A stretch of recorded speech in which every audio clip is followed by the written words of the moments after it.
இந்த விழாவுக்கு சிறப்பு வருகை தந்திருக்கிற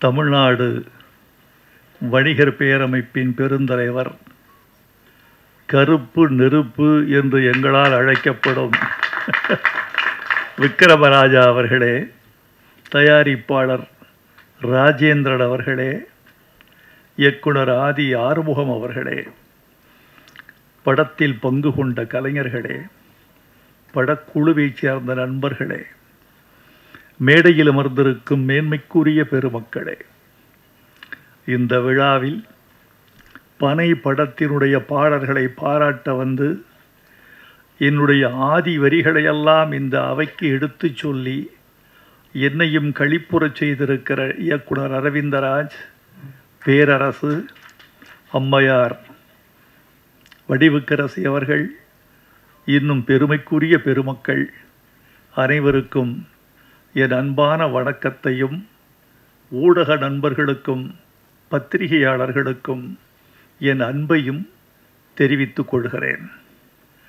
நண்பர்களே, இந்த விழா வித்தியாசமாக தொடங்கி வித்தியாசமாக நடந்து மிக மாறுபட்ட முறையில் முடிந்திருப்பதாக நான் கருதுகிறேன். ஒரு படத்தின் பாடல்கள், ஒரு படத்தின் கலைக்கூறுகள், ஒரு படத்தின் அழகியல், இவற்றோடு முடிவதுதான் ஒரு திரைப்பட பாட்டு வெளியீட்டு விழாவின் சம்பிரதாயங்கள் அல்லது கண்மூடித்தனமான மரபுகள். ஆனால் அதை தாண்டி இந்த விழா சமூகம் குறித்து பேசியிருக்கிறது, மண் குறித்து பேசியிருக்கிறது, மண்ணின் தாவரமான பனையை குறித்து பேசியிருக்கிறது. இந்த பனை என்பது படத்தின் பெயர் அல்ல. இந்த பனை என்பது மண்ணின் பெயர், மக்களின் பெயர், நம்முடைய கலாச்சாரத்தின் குறியீடு என்று நான் கருதுகிறேன். ஒரு படத்திற்கு தலைப்பு மிக மிக முக்கியம். என்னை பொறுத்து கொண்டால் நான் ஒரு செய்தியை சொல்ல வேண்டும் என்று ஆசைப்படுகிறேன். கடந்து போய்விடுவது என்பது எளிது. ஆனால் கடந்து போகிற பொழுதே கருத்து சொல்வது ஒரு கருத்தாளரின் உரிமை, மரபு என்று நான் கருதுகிறேன். இப்போது வருகிற தமிழ் திரைப்படங்களின் பெயர்களை பார்த்தால் நான் கொஞ்சம் துக்கப்படுகிறேன், சில நேரங்களில் வெட்கமும் படுகிறேன். அந்த பெயர் எனக்கு ஒன்றையும் குறிப்பிட்டு சொல்லவில்லை. அது வெறும் ஒரு சொல்லாக இருக்கிறது. தமிழில் சொற்களுக்கா பஞ்சம், தமிழில் தலைப்புகளுக்கா பஞ்சம், தமிழில் அழகான சொல்லாடல்களுக்கா பஞ்சம். நல்ல பெயர்களை, தனித்துவமான பெயர்களை ஏன் நீங்கள் சூடக்கூடாது என்று பார்க்கிறேன். பத்திரிகைகளில் அந்த அதிகாலை செய்திகளை புரட்டி பார்க்கிற பொழுது, தலைப்புகளை பார்க்கிற போது, அடுத்த பக்கம் செல்வதற்குள் அந்த தலைப்பு ஒரு மின்னலை போல் என் மூளையை கடந்து முடித்து விடுவதை பார்க்கிறேன். தலைப்பு என்றால் நெஞ்சில் தைக்க வேண்டாமா? என் இருதயத்தில் சென்று பசை போட்டு ஒட்டிக்கொள்ள வேண்டாமா? என் நா திருப்பி உச்சரிக்க வேண்டாமா? ஒரு தலைப்பு என்பது ஒரு படத்திற்கு ஒரு கருத்தை சொல்வதாகவும், இன்னொன்று ஒரு காட்சியை விரியச் செய்வதாகவும், அது குறித்த எதிர்பார்ப்பை ஏற்படுத்துவதாகவும் அமைய வேண்டும் என்றுதான் நம்முடைய முன்னோர்களெல்லாம் தலைப்பு வைத்தார்கள். பழைய தலைப்புகளை எல்லாம் பார்த்தால் அந்த தலைப்பில் கதை வரும். மங்கையர் உள்ளம் மங்காத செல்வம் என்றால் ஒரு சமூகத்தின் பண்பாடே வந்துவிடும். கணவனே கண்கண்ட தெய்வம் என்று சொன்னவுடன் ஒரு கலாச்சாரத்தின் விழுமியம் வந்து விடுகிறது. அதெல்லாம் பழசு என்று நமக்கு தெரியும். ஆனால் அந்த வழியில் வருகிறவர்கள் தலைப்புகளில் ஒரு ஆழ்ந்த கவனத்தை செலுத்தி நிகழ்காலத்தின் பொருள் குறித்தும், நிகழ்காலத்தின் மாற்றம் குறித்தும், நம்முடைய விழுமிய போக்குகள் எது விழுகிறது எது எழுகிறது என்பது குறித்தும் இந்த தலைப்புகள் ஏதாவது மக்களுக்கு சொல்லி செல்ல வேண்டும் என்று நான் விரும்புகிறேன். தலைப்பு வைக்கிற தமிழ் இயக்குனர்கள், தயாரிப்பாளர்கள், கதாசிரியர்கள் தயவு செய்து அழகான தமிழ் பெயர்களை படத்துக்கு சூட்ட வேண்டும் என்று நான் அன்போடு விரும்பி கேட்டுக்கொள்கிறேன். இது ஒரு கவிஞனுடைய வேண்டுகோள் அல்லது ஒரு பாடலாசிரியரின் வேண்டுகோள் என்று நினைத்து விடாதீர்கள். இது தமிழ் மக்களின் வேண்டுகோள், பாமரனின் வேண்டுகோள், உழவனின் வேண்டுகோள், மூட்டை தூக்குகிற தொழிலாளியின் வேண்டுகோள், விறகு வெட்டியின் வேண்டுகோள். அவன் தமிழோடு இருக்க வேண்டும் என்று விரும்புகிறான். நீங்கள் தள்ளி நிற்கிறீர்கள். நான் உங்களை கேட்கிறேன், ஒரு தலைப்பை மாறுபட்ட முறையில் தமிழுக்கு விரோதமாக வைத்து அந்த படம் வெற்றி பெற்று விட்டது என்று நீங்கள் சொன்னால் நான் ஏற்றுக்கொள்கிறேன். வெற்றியும் பெறுவதில்லை, பிறகு ஏன்? இந்த படத்திற்கு எனக்கு கதை சொன்ன இயக்குனர் இந்த படத்திற்கு விதை என்று பெயர் வைத்திருக்கிறேன் என்று சொன்னார். நான் சொன்னேன், விதை நல்ல பெயர்தான், ஆனால் நீங்கள் சொல்ல விரும்புகிற கதையை விட்டு விதை தள்ளி நிற்கிறது. எனவே இந்த படத்தின் ஒட்டுமொத்த இருதய துடிப்பும் தலைப்புக்குள் வர வேண்டும் என்றால் தம்பி பனை என்று பெயர் வைக்க வேண்டும் என்று சொன்னேன். அவர் உடனே ஏற்றுக்கொண்டார். விதையை விட பனை எனக்கு இன்னும் பக்கத்தில் இருக்கிறது ஐயா என்று சொன்னார். வாழ்க என்று சொன்னேன். மேல்நாட்டில் எப்படியெல்லாம் தலைப்பு வைப்பார்கள் தெரியுமா? ஒரு ஆங்கில படத்துக்கு தலைப்பு தி விண்ட் cannot read, காற்றுக்கு படிக்க தெரியாது என்று தலைப்பு வைத்தான். எப்படி டைட்டில் போட்டான் தெரியுமா? காற்றுக்கு படிக்க தெரியாது, இது டைட்டில். காற்று வீசுகிறது, ஒரு மரத்தின் மீது வீசுகிறது, ஒரு மாளிகை மீது வீசுகிறது, ஒரு புல்வெளியின் மீது வீசுகிறது, ஒரு குழந்தையின் மீது வீசுகிறது, ஒரு சாலையில் வீசுகிறது, ஒரு சோலையில் வீசுகிறது. சோலைக்கு போனால் ஓரிடத்தில் பூக்களை பறிக்காதீர்கள் என்று ஒரு அறிவிப்பு பலகை வைக்கப்பட்டிருக்கிறது. இப்போது காற்று வேகமாக அடிக்கிறது, பூக்கள் புல்வெளியில் உதிர்கின்றன. அங்க போட்டிருக்கான், காற்றுக்கு படிக்க தெரியாது. உங்களுடைய கரவொலி அந்த படத்திற்கு திரையரங்கில் விழுந்திருக்குமா, விழுந்திருக்காதா? அதுதான் வேண்டும். ஒரு தலைப்பு உங்களுக்குள் ஒரு பரவசத்தை உண்டாக்க வேண்டும். டெல்லியில் ஒருவன் தன் சுயசரிதையை எழுதினான். எழுதிவிட்டு மை ஸ்டோரி என்று தலைப்பு வைத்தான். 100 பிரதிகள் கூட விற்கவில்லை. என்ன என்று யோசித்து பார்த்தான். அட்டையை கிழித்தெறிந்து விட்டு இன்னொரு தலைப்பு வைத்தான். ஒரே நாளில் 3000 பிரதிகள் விற்றுவிட்டன.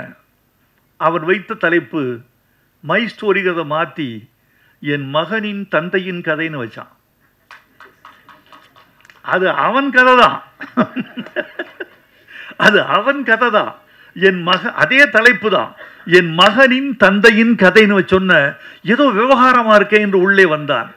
நண்பர்களே, இந்த பனை என்ற ஒரு குறியீட்டை பற்றி உங்களுக்கு சில செய்திகள் சொல்லியாக வேண்டும். இந்தியாவில் 11 கோடி பனைமரங்கள் இருக்கின்றன. இந்த 11 கோடி பனைமரங்களில் 6 கோடி பனைமரங்கள் தமிழ்நாட்டில் மட்டும் இருக்கின்றன. இந்த பனை என்பது தமிழ்நாட்டு தாவரம். ஆப்பிரிக்காவிலிருந்து மனித இனம் மடகாஸ்கர் தாண்டி இந்தியா வழியே வந்து ஆஸ்திரேலிய கரையில் சென்று குடியேறிய காலத்தில் கடத்தி வரப்பட்ட மரம் பனைமரம். இந்த பனைமரத்தை சாதாரணமாக கருத வேண்டாம், வெறும் மரம் என்று. நம்முடைய முடியாட்சியோடு சம்பந்தப்பட்டிருக்கிறது, நமது கலாச்சாரத்தோடு சம்பந்தப்பட்டிருக்கிறது. சேர சோழ பாண்டியர்களுக்கு 3 கொடி இருப்பது தெரியும். சோழனுக்கு புலிக்கொடி, பாண்டியனுக்கு மீன்கொடி, சேரனுக்கு விற்கொடி என்பது உங்களுக்கு தெரியும். இந்த 3 மன்னர்களுக்கு 3 மாலைகள் இருந்த கதை தெரியுமா? பாண்டியனுக்கு வேப்பம்பூ மாலை, சோழனுக்கு ஆத்தி மலர் மாலை, சேரனுக்கு பனம்பூ மாலை. சேர மன்னன் தனது நெஞ்சில் அணிந்த அடையாள பூவாக, தேசிய பூவாக அவன் கருதியது பனம்பூவை. பனம்பூ மாலை அணிந்தவன் சேரன் என்பது நம்முடைய வரலாறு. இந்த பனை மாதிரி தாய் கூட கொடுக்க முடியாது. அதாவது நீங்கள் தாய்க்கு கூட நீங்கள் எவ்வளவு கடமையை செய்ய வேண்டும் என்று உங்கள் மனசுக்குள் ஒன்று இருக்கும். அவள் தாய்ப்பால் கொடுத்ததற்கு நாம் தாய்க்கு செய்ய வேண்டிய கடமை நமக்கு இருக்கிறது என்று நீங்களும் செய்வீர்கள். ஆனால் தாயும் எதிர்பார்ப்பாள், தப்பில்லை, அவளுக்கு அந்த உரிமை இருக்கிறது. இந்த பனை எதிர்பார்ப்பதில்லை. அது உன்னிடம் தண்ணீரை எதிர்பார்ப்பதில்லை, உன்னிடம் பராமரிப்பை எதிர்பார்ப்பதில்லை, உன்னிடம் உரத்தை எதிர்பார்ப்பதில்லை. அது வானத்திலிருந்து நீரை வாங்கிக் கொள்கிறது. வானத்தில் தண்ணீர் வறண்டு போன போது காற்றின் ஈர பசையை பனை ஓலை இழுத்து தன்னை உறுதிப்படுத்திக் கொண்டு உயிர் வாழ்ந்து கொள்கிறது. ஒரு 15 வருஷத்துல ஒரு பனைமரம் நின்று நிற்கிறது. ஒரு பனைமரம் ஆண்டுக்கு 150 லிட்டர் பதநீரும் 24 கிலோ பனை வெல்லமும் தருகிறது. இந்த மரத்தை நாம் ஏன் தமிழ்நாட்டின் தேசிய மரமாக அறிவிக்கக்கூடாது? அறிவிச்சிருக்காங்களா? இருக்காங்க. தமிழ்நாட்டின் தேசிய மரம் என்று சொல்ல முடியுதா? அப்படியே சொல்லிருக்காங்க.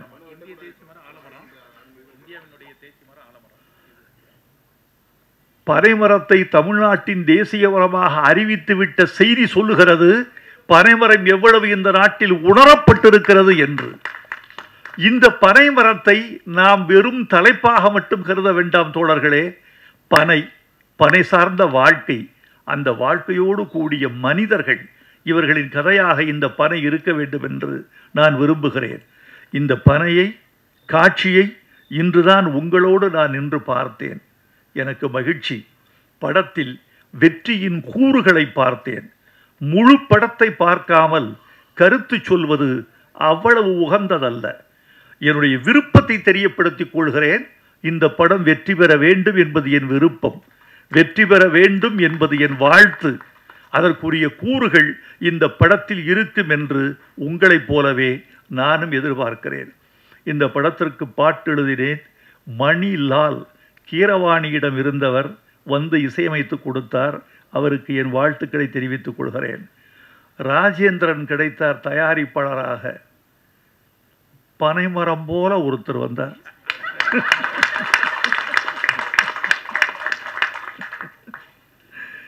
பனைமரம் போல ஒருத்தர் வந்து நான் பனை எடுக்கிறேன் என்று வந்தார். உங்களுக்கு என் வாழ்த்துக்கள் ராஜேந்திரன். தொடர்ந்து நீங்கள் படம் செய்ய வேண்டும் என்று நான் விரும்புகிறேன். இந்த படத்தின் பாடல்கள் எனக்கு ரொம்ப மகிழ்ச்சி. அரவிந்தராஜும் பேரரசும் இந்த படத்தை வாழ்த்த வந்த பொழுது அவர்கள் தமிழ் பாடல்களை கொண்டாடிய போது நான் மகிழ்ந்து போனேன். ஒரு கலைஞருக்கு எது தெரியுமா மிகவும் மகிழ்ச்சி? இவர்கள் கொடுக்கிற பொன்னாடை, பூமாலைகள், தங்கச் சங்கிலிகள், இவைகளெல்லாம் ஒரு கலைஞனுக்கு பெரிதல்ல. இவைகளால் அவன் பூரித்து போக மாட்டான். அவன் விரும்புவதெல்லாம் ஒரு மேடையில் ரசிகனின் கரவொலி. அந்த கரவொலிக்கு இடையான சங்கீதம் வேறொன்றும் இல்லை. ஒரு மனிதனை உயிர்ப்பிக்கிற சங்கீதம் கரவொலி. அது எல்லோருக்கும் கிடைத்து விடுவதில்லை. அடுத்து அவனுடைய கலையை புரிந்து கொள்ளுதல். என் கலையை நீ புரிந்து கொண்டாய் என்பதுதான் எனக்கு வெற்றி. ஒரு ஓவிய கண்காட்சி நடந்தது. அந்த ஓவிய கண்காட்சியில் ஒரு ஓவியத்திற்கு முதல் பரிசு கிடைத்தது. 3 மாதங்கள் வரவேற்பறைக்கு வெளியே மாட்டப்பட்டிருந்தது. அதற்கு கீழே ஒரு நோட்டு புத்தகம் வைக்கப்பட்டது, பேரேடு. அந்த பேரேட்டின் கீழே எல்லோரும் எழுதி போனார்கள், இந்த ஓவியம் என்னை மயக்குகிறது, ஓவியருக்கு என் முத்தம், இந்த வண்ணங்கள் எனக்கு வேறேதோ சொல்லுகிறது. விதவிதமாக எழுதினார்கள். சற்றே விட்டால் இந்த ஓவியன் ரவிவர்மனை தொட்டு விடுவான் என்றெல்லாம் எழுதி வைத்து விட்டு போனார்கள். 3 மாதம் கழித்து அந்த ஓவியனுக்கு பாராட்டு விழா. அவன் வந்தவன் ஓவியத்தை பார்த்தான். பார்த்துவிட்டு சொன்னான், அட பாவிகளே, 3 மாதமாக என் ஓவியத்தை தலைகீழாகவா மாட்டி வைத்திருந்தீர்கள்?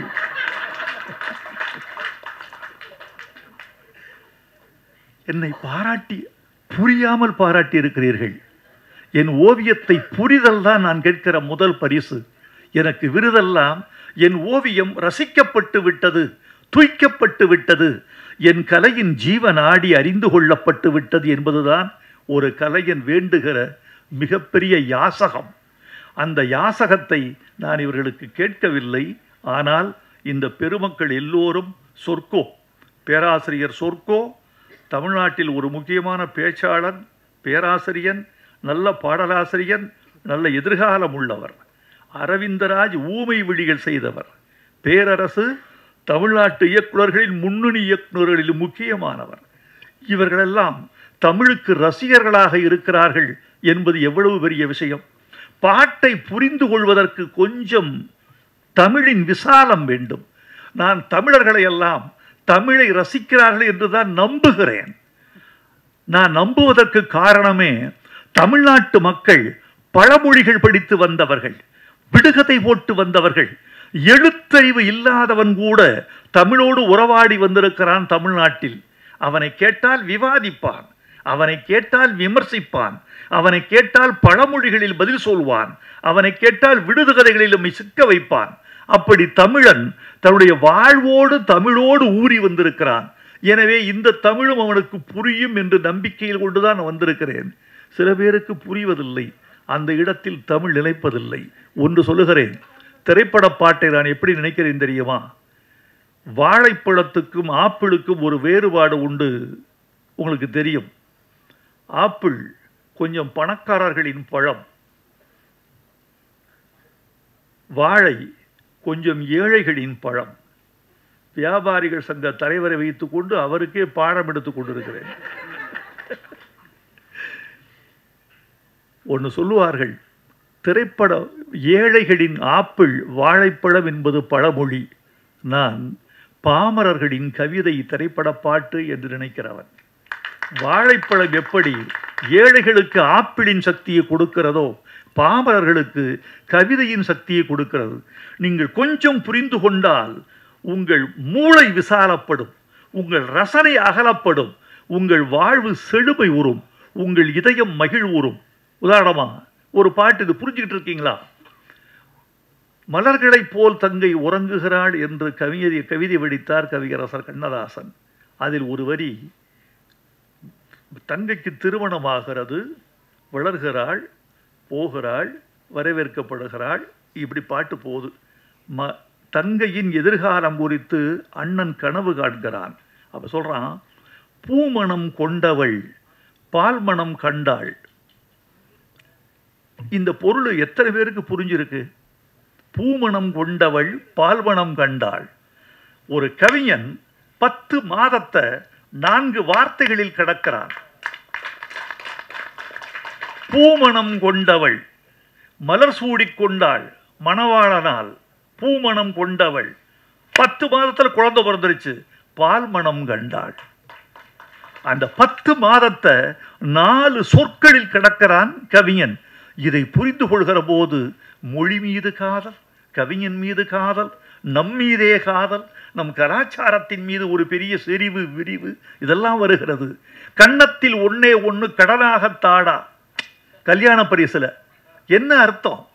கன்னத்தில் ஒன்னே ஒன்று கடனாகத்தாடா, கடன் தந்தால் என்ன அர்த்தம்? திருப்பி தரணும். கன்னத்தில் ஒன்னே ஒன்று கடனாகத்தாடன்னா, கடனா கொடுத்துட்டு இல்லை, நான் திருப்பி தரணும் இல்லை, நான் வட்டியும் ஸ்போர்ட்டில் கொடுப்பேன். நீ ஒரு முத்தம் கொடுத்தால் நான் திருப்பி 1, வட்டி 1, நான் 2 முத்தம் கொடுப்பேன். கன்னத்தில் இதெல்லாம் இவ்வளவு அழகு இருக்கு. இப்போது நான் சொன்ன பிறகு இந்த சபை கைதட்டுவதை பார்த்து நீங்கள் புரிந்து கொண்டால் உங்களுக்கு நீங்களே கைதட்டிக் கொள்ள மாட்டீர்களா? உங்களோடு சேர்ந்து தமிழும் கைதட்டாதா? இது பட்டுக்கோட்டை பாட்டு. வாலி எழுதினாரு. வளையல் போட வர்றாரு கல்யாண பொண்ணுக்கு. கல்யாண பொண்ணு கண்ணான கண்ணுன்னு ஒரு பாட்டு. அதுல பொண்டாட்டி புருஷன் 2ஆக இருந்தால், இது வரைக்கும் தான் தெரியும், பொண்டாட்டி புருஷனுக்கும் பொண்டாட்டிக்கு சண்டை, 2 பேரும் ஒன்னா இருக்கணும், ஆனா 2ஆ இருக்காங்க. இந்த வளையல் போட்டா என்ன ஆகும்? பொண்டாட்டி புருஷன் 2ஆக இருந்தால் சராசரியா எப்படி எழுதுவான் ஒருத்தன்? 1ஆக செய்யும் வளையல், அப்படித்தான் எழுதுவான். பொண்டாட்டி புருஷன் 2ஆக இருந்தா 1 சேர்த்துரும் 2 பேரையும். அப்படிதான் எழுதுவான். வாலி எழுதினாரு, பொண்டாட்டி புருஷன் 2ஆக இருந்தால் 3ஆக செய்யும் வளையல். குழந்தை பிறந்துருமா. இந்த வளையல் சத்தம் அவளை அந்த வளையல் சத்தத்தின் சிணுங்கலில் அவள் எழுப்புவதும், அவள் முனகுவதும், அவள் அழைப்பதும், அவள் ஆரவாரம் செய்வதும், அவள் கொஞ்சச் செய்வதும், அவள் மிஞ்சி செய்வதும், 2 பேருக்கும் ஒரு காதல் வளர்வதும், காதல் கலவியில் முடிவதும், அது குழந்தையில் சென்று வளர்வதும் இந்த ஒரு வளையலால் நடக்கும்னு சொல்றான். இந்த வளையல் ஓசை என்னென்ன பயணம் செய்யுது, இதெல்லாம் இந்த 2ஆக பொண்டாட்டி புருஷன் 2ஆக இருந்தா 3ஆக செய்யும் வளையல் என்று சொல்லுகிற போது ஒரு ஓசை கேட்கிறது. அந்த ஓசையின் வெளியே ஆசை வழிந்து 3ஆவது குழந்தை பிறந்து விடுகிறது சொல்றான். இவ்வளவு இருக்கு இந்த படத்துல. பாட்டு எழுதியிருக்க ஒரு பாட்டு. இந்த பொண்ணு நல்லா நடிச்சிருக்கீங்கம்மா, நீங்களும் நல்லா இருக்கீங்க தம்பி. அந்த பொண்ணை பக்கத்தில் ஒரு அழகான பெண்ணை வைத்து கொண்டு நீங்க அதை கவனிக்காமல் போறது மாதிரி ஒரு தண்டனை வேறு எதுவுமே கிடையாது. அதை நீங்க ரொம்ப அலட்சியப்படுத்திருக்கீங்க, ரொம்ப அழகா. அதுல ஒத்த பனைமரமா நான் ஒத்தையில நிக்கிறேனே, புத்திகெட்ட அத்த மகன் புலம்ப விட்டு போறானே. இது ஒரு பெண்ணினுடைய ஏக்கம். இந்த முதல் வரி ஒத்த பனைமரமான்னு ஏன் சொன்னான்? ஒத்த பனைமரமான்னு ஏன் சொன்னான்? இந்த ஒத்த பனைமரம் என்கிற முதல் வரியில் இங்க வச்சேன் இல்லையா, இதுக்கு ஒரு விடுகதை. ஒத்த பனைமரமா ஒத்தையில நிக்கிறனே, புத்திகெட்ட அத்த மகன் புலம்ப விட்டு போறானே. இந்த முதல் வரிக்குடைய விடுகதையை கடைசி வரியில விட சொல்லியிருக்கேன். ஒரு தலையா காதலிச்சா ஒன்று சேர முடியாது, ஒத்த பனைமரையில் ஊஞ்சல் கட்ட முடியாதுன்னு சொல்லு. ஒத்த பனைமரத்தில் ஊஞ்சல் கட்ட முடியாது. கிளைகளற்ற மரம் இந்த பனைமரம், கிளைகளற்ற மரம். இதில் ஊஞ்சல் கட்ட முடியாது. இது நீ ஒரு பனைமரம், நான் ஒரு பனைமரம், 2 ஒத்த பனைமரம் சேர்ந்தாதான் ஊஞ்சலே கட்ட முடியும். 2 கைகள் தட்டினால்தான் ஓசை வரும் என்று அது அந்த முதல் வரிக்கு சொல்லப்பட்ட. இந்த முதல் வரியை எடுத்து கொண்டுகோட்டு பொருள்கோள் என்று தமிழில் ஒரு இலக்கணம் உண்டு. இந்த கொண்டுகோட்டு பொருள்கோள் மூலம் இந்த முதல் வரியை எடுத்து கொண்டு போய் கடைசி வரியில் இணைத்தால் இந்த பாட்டுக்குரிய பின்னணியும் அந்த ஒரு பெண்ணின் வலியும் அதுக்குரிய காதல் துடிப்பும் அதெல்லாம் சேர்ந்து வரும். இதையெல்லாம் இப்படியெல்லாம் புரிந்து கொள்வதற்கு உங்களுக்கு நான் பயிற்சி கொடுக்க வேண்டும் என்று இந்த பாடல்களில் ஒரு முயற்சி செய்து கொண்டிருக்கிறேன். அவ்வளவுதான். நண்பர்களே, இந்த விழாவுக்கு அண்ணன் விக்ரமராஜா வந்தது எனக்கு பெரிய பெருமையாக இருக்கிறது. நீங்கள் வந்ததில் எவ்வளவு அழகழகான செய்திகளை சொன்னீர்கள். உங்கள் வாழ்க்கையை சொன்னீர்கள், பனையின் பெருமையை சொன்னீர்கள், தமிழ்நாட்டு மக்களின் வலியை சொன்னீர்கள். எங்கு போனாலும் வியாபாரிகளை விட்டு கொடுக்க மாட்டீர்கள். அதோடு சேர்ந்து முதலமைச்சருக்கு ஒரு கோரிக்கை வைத்து விட்டீர்கள். எங்கே வந்தாலும் நீங்கள் நீங்களாகவே இருப்பீர்கள். சந்தன மரத்தை தேய்த்து தேய்த்து ஒரு பிறப்பங்குச்சியாக மாற்றினாலும் அது சந்தனத்தினுடைய வாசனையைத்தான் கொடுக்குமே தவிர எந்த மேடைக்கு போனாலும் நீங்கள் நீங்களாகவே இருக்கிறீர்கள். வந்திருந்த பெருமக்களுக்கு நன்றி, ஊடகத்தார்க்கு நன்றி, உங்களுக்கு நன்றி. நண்பர்களே, இன்றைக்கு ஒரு படம் தயாரிப்பது எளிது. பணம் இருந்தால், நல்ல கலைஞர்களின் துணை இருந்தால் படம் தயாரித்து விட முடியும். எது கடிது தெரியுமா? ஒரு படத்தை வெளியிடுவது. அந்த படத்தை வெளியிடுவது அவ்வளவு எளிதான காரியம் அல்ல. பணம் இருந்தால் மட்டுமே கூட படத்தை வெளியிட முடியாது. திரையரங்குகள், காலம், சூழல் எல்லாம் வேண்டும். எல்லாவற்றையும் விட இந்த படத்தை பார்ப்பதற்கு தமிழர்களின் தயாரான மனநிலை வேண்டும். அந்த மனநிலையை தயாரித்து கொண்டு இந்த படத்தை நீங்கள் நல்ல முறையில் வெளியிட வேண்டும். பனை வெற்றி பெற்றால் சிறு தயாரிப்பாளர்கள் வெற்றி பெறுவார்கள். இங்கு ஒரு செய்தி மீண்டும் மீண்டும் சொல்லப்பட்டது. வைரமுத்து இந்த விழாவுக்கு வந்திருப்பது எங்களுக்கு பெருமை. பல விருதுகள் பெற்றவர் இந்த சின்ன விழாவுக்கு வந்திருக்கிறார் என்று தயவு செய்து அந்த கருத்தை நீங்கள் திருத்திக் கொள்ள வேண்டும். இந்த விழாவுக்கு வருவதனால் தான் நான் விருது பெறுகிறேனே தவிர, இந்த விழாவுக்கு வருவதெல்லாம் தான் நான் பெருமை உறுகிறேனே தவிர, நான் பெரியவன் அதனால் இந்த விழாவுக்கு வந்தேன் என்று நான் ஒருபோதும் கருத மாட்டேன். ஏனென்றால் எவனுக்குள் என்ன குணம், எவனுக்கு என்ன பலம் கண்டதில்லை ஒருவருமே. ஒரு விதைக்குள்ளே அடைபட்ட ஆலமரம் கண்விழிக்கும் அதுவரை பொறுமனமே என்று எழுதியவன் நான். எனவே என்னை தேடி புதிய இயக்குனரோ புதிய இசையமைப்பாளரோ வருகிற போது எந்த புற்றுக்குள் எந்த பாம்போ என்று பார்க்காமல் எந்த விதைக்குள் எந்த விருட்சமோ என்றுதான் நான் பார்க்கிறேன். அப்படி ஒரு தயாரிப்பாளர், ஒரு இசையமைப்பாளர், ஒரு இயக்குனர் வந்த பொழுது இவர்களுக்குள் ஒரு பாரதி ராஜா, இவர்களுக்குள் ஒரு சங்கர், இவர்களுக்குள் ஒரு மணிரத்னம் இருந்துவிட மாட்டார்களா என்றுதான் நான் கருதி பார்க்கிறேன். அதனால் நீங்கள் எல்லோரும் வளர வேண்டும். எனக்குரிய ஆசை, நான் நீண்ட காலம் திரையுலகில் பயணித்துக் கொண்டே இருக்கிறேன். ஒரு 4 தலைமுறையை பார்த்து விட்டேன். எல்லா தலைமுறைக்கும் பொதுவான ஒரே ஒரு குணம் வெற்றியும் தோல்வியும். எல்லா தலைமுறையிலையும் வெற்றி ஒரு பாதி, தோல்வி ஒரு பாதி. இது மாற்றமே இல்லை. வேறு எதில் மாற்றம் இருக்கிறது என்று சொன்னால் முயற்சியில் மாற்றம் இருக்கிறது. தோல்விகளுக்கு பிறகு அந்த தோல்விகளை உரமாய் போட்டு மீண்டும் எழுந்து கொள்ள வேண்டும் என்பது பழைய தலைமுறைக்கு இருந்தது, புதிய தலைமுறைக்கு குறைந்திருக்கிறது.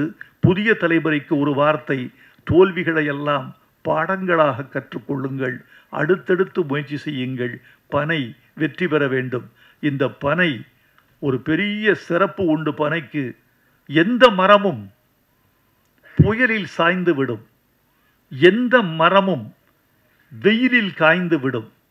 ஆனால் எந்த புயலுக்கும் சாயாத மரம், எந்த வெயிலுக்கும் காயாத மரம் பனை. அந்த பனை போல் இந்த படக்குழு வாழ்க என்று வாழ்த்தி விடைபெறுகிறேன். நன்றி, வணக்கம்.